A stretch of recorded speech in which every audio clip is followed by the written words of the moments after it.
You are watching PR English Shorthand Dictations YouTube channel. This is English Shorthand Dictation number 390 and the dictation speed is 100 words per minute. Ready? Start. Honorable members of Parliament, as I stand here today to greet you, my mind is filled with emotion and the recent past of India with its travail and struggle passes before my eyes. We meet in this sovereign parliament of the Republic of India and the high enterprise of serving our motherland and the millions of our people has been entrusted to us. That is an immense and sacred trust, and as your president, I approach it with humility and prayer. On this historic occasion, our thoughts naturally turn to Mahatma Gandhi and our hearts pay homage to him. Let us accept our great task in the spirit of the Father of the nation who brought us our freedom, and let us always remember the message that he gave us, the message of unity and goodwill between all the people of India, of communal harmony, of the abolition of class distinctions, and of those based on birth, caste, or religion, and the evolution of a peaceful, cooperative India, which gives opportunities of progress to all her citizens.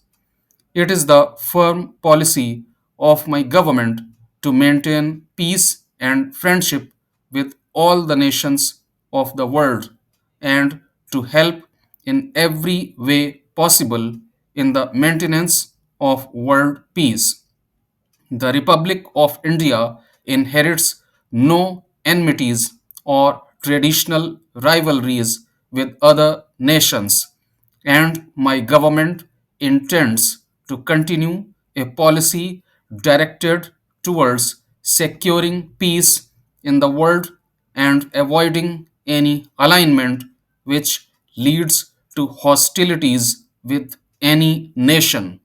India is a sovereign democratic republic, but she has decided to continue her association with the Commonwealth of Nations.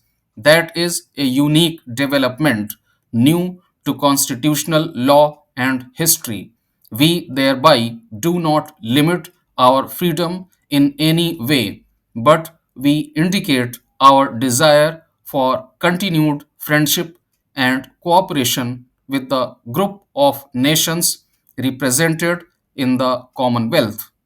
My Prime Minister recently attended the Conference of Commonwealth Foreign Ministers held in Colombo.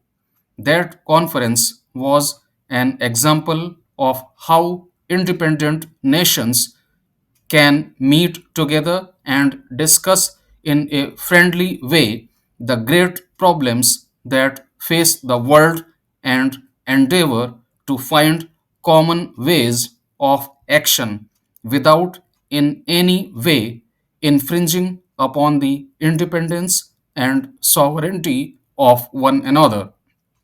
Our relations with foreign powers are friendly, and my government has exchanged diplomatic representation with a very large number of countries. Treaties of friendship have been concluded with Switzerland, a country with a great tradition of democratic freedom, and with Afghanistan, with whom we have been bound by cultural and historical ties since the dawn of history. Negotiations have been proceeding for treaties of friendship and commerce with Iran, Nepal, and the United States of America. As you are aware, India's Prime Minister visited this great country recently, and his visit led to a greater understanding and respect and closer ties between India and the United States. My government has recently accorded de jure recognition to the new government of China, and it is hoped that an exchange of diplomatic representatives will take place soon. With this great country, we have had friendship and cultural contacts for more than 2000 years. I trust that those friendly contacts will be maintained and will help in preserving the peace of Asia and the world. With the nations of Europe, America, and Australasia, India is developing friendly contacts. It is natural that India should be even more interested in Asia, of which she is a part, as well as in Africa. Her primary interest is in the freedom of peoples and in the removal of all barriers that come in the way of the full development of nations and peoples. She is entirely opposed to the continuation of colonial rule in any shape or form, as well as to any kind of racial discrimination. In Asia, freedom is on the march. At the same time, there is trouble and turmoil in some parts of it.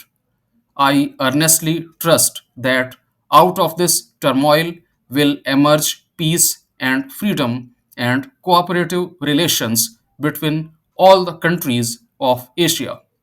A historic event took place recently in the establishment of the free and independent United States of Indonesia.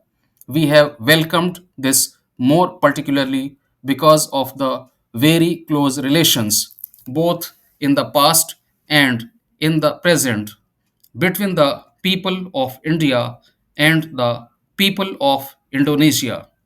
It has been an honor and privilege for us to welcome the President of the United States of Indonesia and to convey to him and to his people our greetings and good wishes.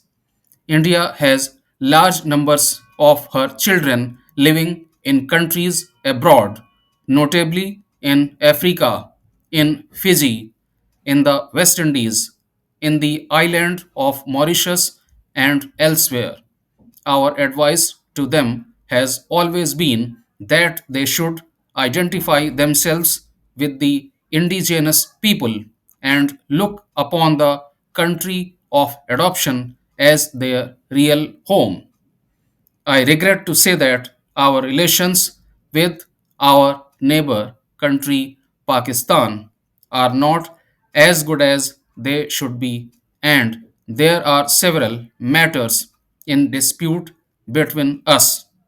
Our history and culture, as well as the immutable facts of geography, compel both India and Pakistan to live in friendly cooperation with each other. But the grievous wound caused by recent events will take some time to heal. It is my government's policy to endeavor to help in every way this process of healing.